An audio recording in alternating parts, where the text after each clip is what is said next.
이제 플로어로 우리 청중들께 발언권을 좀 드릴까 합니다. 시간이 너무 많이 갔는데 우리끼리 떠들다가 이렇게 손 드시면 마이크. 자, 문 여실 용감한 분, 예, 오른쪽에, 예, 모자 쓰신 분. 네, 안녕하세요. 평양에서 온 시민입니다. 유시민 작가님께 질문 드리고 싶은데요. 원래 생각이 먼저고, 그 다음에 말, 그 다음에 이제 글로 표현되는 거라는 구절을 읽었는데, 근데 생각보다 이제 글은 뛰어난데, 평상시에서 대화를 하거나 아니면 강연을 들었을 때, 그 말하는 표현에 대해서 좀 부족하다는 생각을 해본 적이 있어요. 다른 어떤 분에게. 근데 이제 반면에 이제 말을 되게 잘하는데 글을 봤을 때는 좀 실망하는 경우가 있었거든요. 근데 유신이 작가님은 이제 방송에서도 많이 불러주시고 그리고 말하는 데 있어서 뭔가 특별함을 느낀다는 생각을 하는 사람이 많은 것 같습니다. 그 특별함이 뭔지 혹시 뭐 비법 같은 것도 있는지 말하는 것에 말이요? 표현의 기술 이야기 해주시죠. 이제 말을 찰지게 해야 좋죠. 좋기는 좋은데, 근데 이제 그 글도 많이 써야 느는 것처럼 말도 많이 해야 늘어요. 그러니까 그게 잘 하려고 노력하면 말도 늘어요. 예. 그 말밖에 못 하겠네. 말의 문제에 대해서 말로 말을 못 하겠네. 예. 그러니까 논리적으로 생각하고 여러 표현을 머릿속에 그려보고 그리고 실제로 사람들과 대화할 수 있는 기회를 많이 가지고 그거 외에는 다른 길은 별로 없는 것 같아요. 저 어렸을 때 말 잘 못했어요.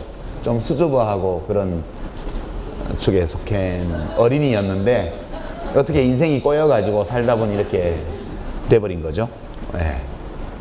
두 분은 뭐 말씀을 그렇게 막 찰지게 하는 분 아니니까 마이크 안 넘길게요.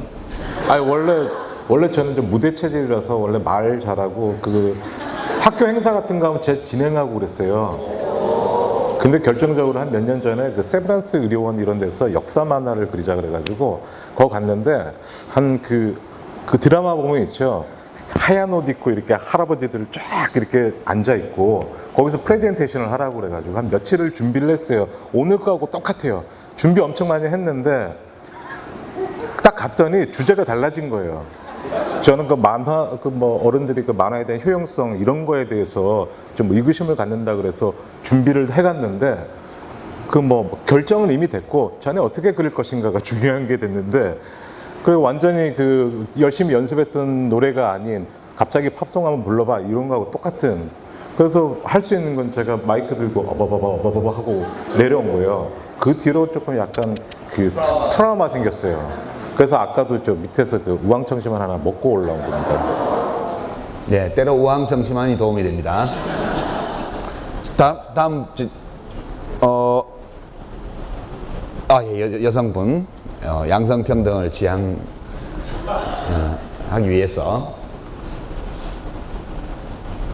네, 반갑습니다. 네, 세 분 모두에게 질문드리고 싶은데요. 저는 현재 출판사에서 디자이너로 일을 하고 있습니다. 저희 회사는 주로 문화 관련 많이 하고 있기 때문에 작업을 할 때 많은 작가분들하고 대화를 할 기회도 많고 만날 기회도 좀 많이 했는데요. 작업 들어가기 전에 꼭 미팅을 해서 이제 혹은 바쁘셔서 직접 못 만나게 되면 담당 편집자를 통해서 같이 회의를 하고 그다음 그 작가분이 진짜 얼마나 이미지가 무엇인지를 같이 상의를 하는 게 작업에 들어가는데 두 부류로 나뉘는 것 같아요. 어떤 분은 자신의 작품이 표지에 부스럼이 녹아들길 바라는 분이 계시고 어떤 분은 내용과 완전히 다른 이미지를 원하시는 분들이 있어요. 그래서 디자인 입장에서는 차라리 직접적으로 그 내용을 그대로 반영하길 바라면 좀 더 이해가 빠르고 좀 저도 접근이 쉬운데 어떤 분은 머릿속에 이미 본인이 원하는 이미지가 있는 거예요. 그리고 제가 그거를 빨리 캐치해서 표현해주길 바라는데 제가 진술 그러면 안 나오니까 그거를 단번에 캐치하지 못하면 서로 굉장히 오랫동안 헤매게 되는 일이 발생을 해요. 그래서 표현의 기술 얘기했다 보니까 디자이너로서 표지 작업이나 혹은 본문 안에 그런 디자인도 일종의 표현이라고 저는 생각을 하거든요. 자다라는 생각을 어떻게 주느냐에 따라서 그 본문 그 내용의 특성이나 성격을 많이 드러낼 수 있다라고 생각을 하기 때문에 저는 그런 부분이 많이 중요하다고 생각하는데 아무튼 책을 몇 번 많이 내신 분들이니까 그리고 책을 많이 읽으시고 만약 예를 들어서 본인의 책이나 혹은 타인의 작가의 그 책을 볼 때 표지가 있다, 여러 개의 표지가 있다면 혹은 나의 글을 책을 내면서 할 때 표지가 직접적으로 표현되길 바라는지 아니면 뭔가 의무적으로 의뢰에서 좀 다른 이야기를 하길 바라는지 그런 부분이 좀 궁금합니다. 네. 강풀님 책 제일 많이 내봤잖아. 권수로 치면, 예. 저 같은 경우는 직접적인 게 좋고요. 그냥 이렇게 물론 이렇게 저희는 만화가니까 정 작가님 저는 만화가니까 근데 만화가는 이렇게 은유를 하거나 뭔가 의미가 이렇게 내포되어 있는 거 별로 저 같은 경우에는 안 좋아요. 그냥 제 이름 크게 박혀 있고 주인공 얼굴 대갈치기 이만하게 해놓으면은 저는 그 표지 디자인 하시는 분한테 한 번도 어떤 토를 달아본 적이 없어요. 그래갖고 그냥 어리 출판사시죠? 저랑 일하면 되게 편한데.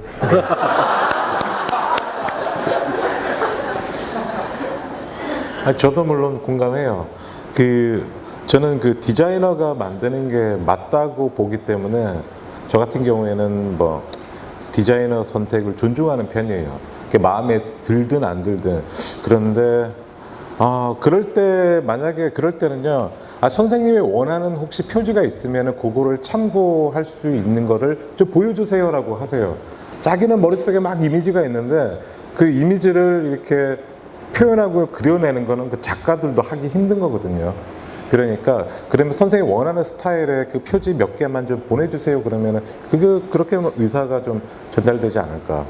그 표지 문제로 아주 고생 많이 하셨던 유시민 선생님. 도올 선생님이 영화 시나리오 쓰신 적 있는 거 아시죠? 장군의 아들. 모르세요? 장군의 아들 그 시나리오 책으로도 나와 있는데 보면 되게 재밌어요. 거기 어떤 게 있냐면 이제 외놈들하고 이렇게 액션 씬이 나와요. 근데 거기 도올 선생님이 뭐라고 써놨냐면 단 이때 액션은 지극히 민족적이어야 된다. 이렇게 써요. 그게 확 느껴져요. 네. 근데 이제 도올 선생님이 쓴 책 중에 오키나와 가라데와 태권도에 관한 책도 있어요. 그분은 진짜 이 내공이 워낙 강한 분이라서 안 미치는 분야가 없어요. 그 무소부재인 분이잖아요. 안 계신 곳이 없어요, 도올 선생님은. 그래서 제가 그걸 보면서 이 민족적 액션은 도대체 어떻게 하는 거지? 그거는 이제 영화 감독하고 액션 감독이 책임져야 될 몫이에요. 저는 이게 굉장히 바람직한 관계라고 봐요. 그러니까 제가 글을 쓰는 사람인데 표지를 만들어야 되잖아요. 그럴 때 이 책의 표지는 어떤 느낌이었으면 좋겠다는 의견을 저는 드려요.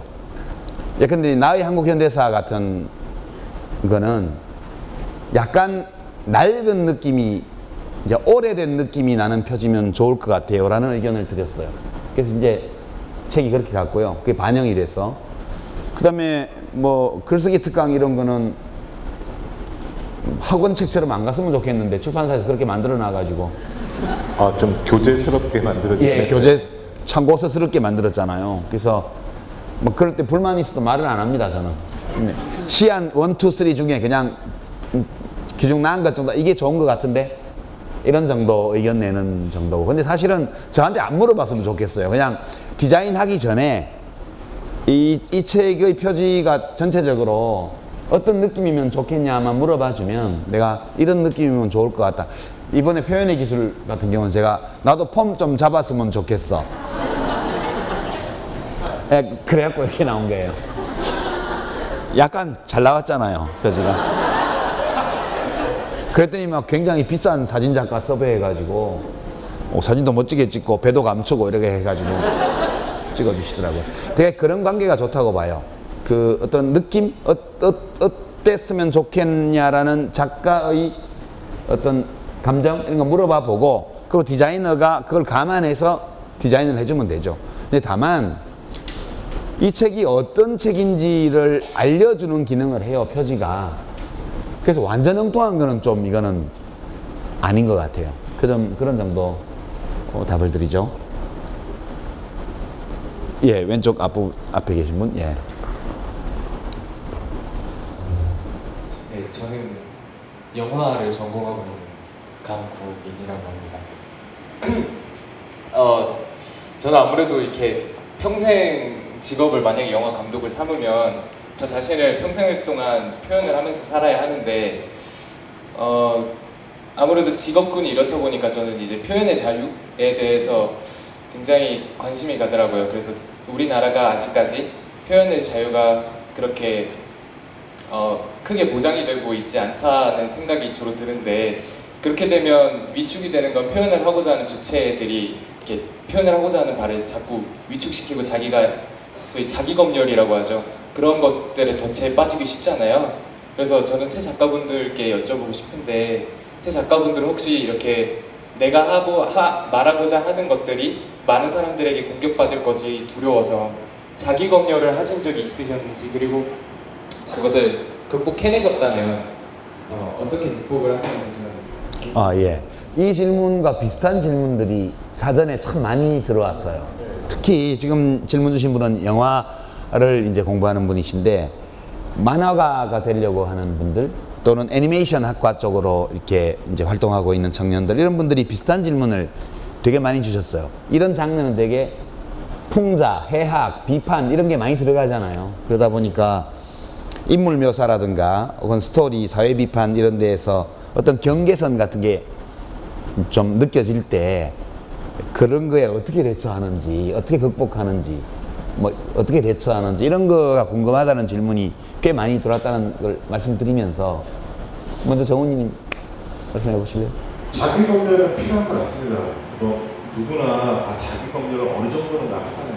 이게 나갔을 때 나는 재밌다고 생각을 했지만은 이게 어떨 때 보면 여성 비하할 수도 있는 거고, 또 어떻게 보면 장애인 비하할 수도 있는 거고, 그렇기 때문에 그런 것들은 이제 스스로 검열을 하죠.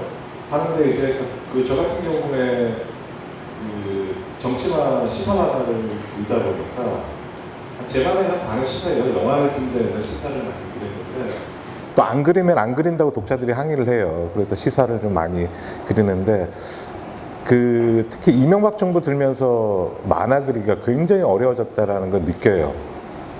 그러니까 그게 이명박 정부 들어서 저 같은 경우에 약간 비판을 좀 하다 보면은 일감이 거의 한 반 이상 이렇게 확 줄거든요. 그래서 사보를 한 3군데쯤 연재하고 있었는데 이 3군데 연재가 다 한꺼번에 취소가 돼요. 그게 이명박 정부 차원에서 뭐 이렇게 사람들이 이렇게 뭐 한다라는 게 아니고, 그들도 이제 스스로 검열에 빠지는 거예요. 그러니까 이제 어려우니까 연락이 한 번도 안 오죠. 예, 그런 경우도 있었어요. 근데 이제 저 같은 경우에 그럴 거면은 저는 그때 신문사 한겨레 신문이라는 우산 안에 있으니까 저는 좀 자유롭게 마음껏 풍자를 했어요. 하지만 오히려 예전에 YS 때보다 그 만화가들이 그 정치 풍자는 이제 더 하기 어려워진 거였죠. 근데 요즘에는 이제 조금 지나다 보니까 작가들이 이제 좀 자유롭게, 가끔씩 저는 굽시니스트 그림 그릴 때 보면은 좀 불안할 때도 있어요. 저도. 예. 그런데 저 같은 경우에는 조금 귀엽게 그리면서 가요. 뭐냐면은 내가 비판하고 내가 조롱하는 상대조차도 오히려 애정을 갖고 있거든요. 그렇기 때문에 그 애정을 갖고 오히려 그 비판적이지만 오히려 그 캐릭터를 부여를 하는 거예요. 좀 인간적인 캐릭터를 부여하면서 조롱을 하니까 별로 항의가 안 오는데, 아마 뭐 보수 쪽에서는 제 만화가 재미없어서 안 보나 봐요. 그러니까 별로 항의나 뭐 이런 거는 없었던 거예요. 그 만화 이번에 그 책에도 나왔지만 오히려 저는 이명박 대통령 비난하는 만화, 조롱하는 만화를 그렸는데 그 다음 주에 연락이 왔어요. 홍보 만화 좀 그려달라고. 그 정도였던 것 같아요. 강풀님은 뭐 이런 거 있어요? 느껴요? 별명이 좌풀이었죠. 저 되게 싫어하는 애들이 있어요. 몰려있는, 이렇게 몰려가서 욕하는 애들이 있거든요. 있어요. 저 일 뭐라고 있는데 저는 몇 번 해봤죠. 그리고 사실 욕도 많이 먹었고 그리고 비판받아 마땅한 부분도 굉장히 많았고 저도 실수를 많이 했었고요. 근데 사실 자기검열이란 게 너무 분명히 필요한 부분이거든요. 작가가 창작자 분명히 필요한 부분인데 그게 너무 지나쳤을 때는 창작을 줘야 하는 부분이 있어요. 그러면은 제가 삼은 기준은 이제 많은 시행착오를 겪으면서 삼은 기준은 하나예요. 어떤 풍자와 해악을 하고 어떤 비판을 할 때 결국은 사람에 대한 이야기를 할 때가 있잖아요. 그런 비판 같은 것이. 그럴 때는 그 사람의 잘못된 점을 꼬집 때 약점은 꼬집지 않는 거. 그게 가장 중요한 것 같아요. 만약에 쉽게 예를 들어서 박근혜 대통령이 마음에 안 든다고 해서 그 사람이 여자다, 애를 못 낳았다 이렇게 비판하는 건 굉장히 안 좋다고 생각합니다. 저는 그런 건. 그건 옳지 않다고 생각하고 우리가 어떤 비판, 해악, 풍자를 헷갈리면 안 될 것 같아요. 잘못하면 비방이 되는 거기 때문에 가만히 생각할 때 자기 기준이 있으면 될 것 같아요. 잘못된 점을 얘기하는 것인가, 내가 그 사람의 약점을 꼬집는 것인가 했을 때 거기 기준만 잘 지키면은 괜찮다고 생각합니다. 예. 두 분이 답을 다 주신 것 같고요. 제가 한 말씀만 첨언을 하면 경계선이 있죠. 어느 사회나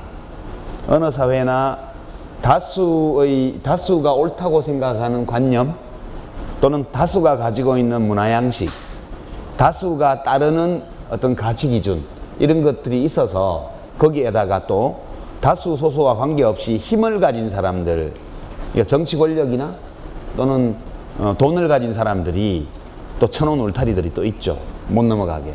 그런 거 속에 우리가 살아가요.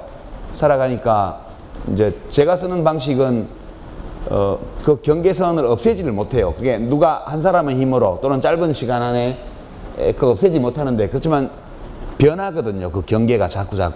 근데 왜 변하냐 하면 누군가가 그 경계선을 자꾸 넘나드는 사람이 있어 변하는 거예요. 경계 자체를 조금씩 몸으로 밀어서 좀 넓혀보는 거예요. 그러니까 확 넘어가면 잡아먹히는 수가 있으니 그러면 안 돼요. 확 넘어가면. 그러니까 한쪽 발만 살짝 걸쳐보고 잡아먹나 안 잡아먹나 이렇게 본 다음에 그 다음에 한 다리 넘어가 보고 그 다음에 한 걸음 넘어갔다가 다시 돌아오고 이렇게 좀 저는 현실 속에서 살아남으면서 싸우는 방식 그런 게 좋다고 봐요. 근데 그 경계선이 어디 있는지가 사실 눈에 보이는 게 아니기 때문에 각자가 생각하는 위치에 경계선이 있다고 보면 돼요. 근데 이걸 자꾸 테스트를 해보면 이게 어딘지 좀 알 수 있거든요. 그럼 내가 힘이 세면 막 넘어가도 괜찮아요. 내가 힘이 약하면 좀만 건드려도 당하는 수가 있어요. 그럴 때 그걸 잘 가늠하면서 자기가 감당할 수 있는 만큼 그 경계선을 밀어내보는 그런 식으로 어떤 장르에서 활동을 하든지 간에 표현해 가면 될 것 같아요. 다만 두 분이 말씀 주신 거는 원한을 만들지 않는 방법이거든요. 사실은 할 말 다 하면서도 특정한 사람과 원수지지 않는 방식이기 때문에 되게 중요한 노하우라고 저는 생각을 합니다. 한 분만 마지막으로 시간이 다 됐는데 가운데 계신 분, 손 드신 분 마지막으로 하겠습니다.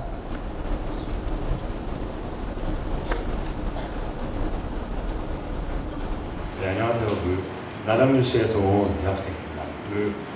유시민 선생님께 질문을 드리고 싶은데 표현의 기술을 읽어보면요. 글을 미학적으로 아름답게 쓰기 위해서는 어떤 고정관념과 도그마에서 벗어나야 한다고 하셨는데 선생님께서도 분명히 그런 도그마나 고정관념에 빠져서 글을 쓰셨던 순간이 많이 있으셨을 거라고 생각하거든요. 그런데 선생님의 요즘 책을 읽어보거나 방송에 나와서 말씀하시는 걸 보면은 그런 걸로 굉장히 자유로우시다는 느낌이 많이 들었어요. 그래서 이런 거를 어떻게 극복하셨는지 그런 부분에 대해서 질문을 드립니다. 그 이제 다른 분들도 다 한 말씀씩 하실 수 있을 것 같은데요. 저는 이 질문에 제 생각을 말씀드리는 걸 마지막으로 하고 두 분은 돌아가면서 마무리 인사 말씀들 하시면 될 것 같아요. 도그마나 고정관념이 없이 살 수가 없어요. 이번 주 썰 전에 편집될지 안 될지 모르겠는데 전원책 변호사님이 그 합리적 무지라는 용어를 썼어요. 하면서 rational ignorance라 그래서 무지한데 무지할 수밖에 없다는 거예요. 우리가. 왜냐하면 세상 모든 것에 대해서 우리가 다 조사해보고 연구해보고 생각해보고 검토해본 다음에 이거 옳다 그러다라고 할 수가 없기 때문에 그닥 자기에게 긴급하거나 중요하지 않은 것들은 일반적으로 통용되는 관념을 받아들일 수밖에 없다는 거예요. 그러니까 사람이 살아가려면 어느 정도 무지한 것이 합리적이라는 거예요. 예, 고정관념, 도그마 이런 것들은 사실은 우리가 살면서 그냥 몸에 익히는 것들이 대부분 많거든요. 그 모두를 다 깨고 살 수가 없어요, 기본적으로. 그래서 누구나 어느 시점에서든 그런 걸 가지고 있다는 걸 인정을 해야 돼요. 다만 그 자기가 가지고 있는 고정관념이나 도그마가 내가 현실을 이해하거나 내가 살아가는데 방해가 되거나 어떤 충돌을 일으킬 때 그걸 인지할 수 있어야 돼요. 인지하고 그걸 바꾸려는 태도를, 필요하면 바꾸려는 태도를 갖고 있는 것, 그것만 있으면 된다고 저는 생각을 해요. 내가 어떤 고정관념인지를 다 분석하려면 분석 못 해요. 내가 어떤 걸 갖고 있는지 나도 잘 몰라요. 그렇지만 공부하고 책 읽고 사람들과 이야기하고 행동하고 선택하고 결정하고 이렇게 하다 보면 어떤 마찰이나 충동을 느낄 때가 있어요. 아, 내가 이렇게 생각하고 있었는데 이거 아닌 것 같은데, 이럴 때 그게 뭔지를 빨리 파악하고 필요할 때 바꿔주는 거예요.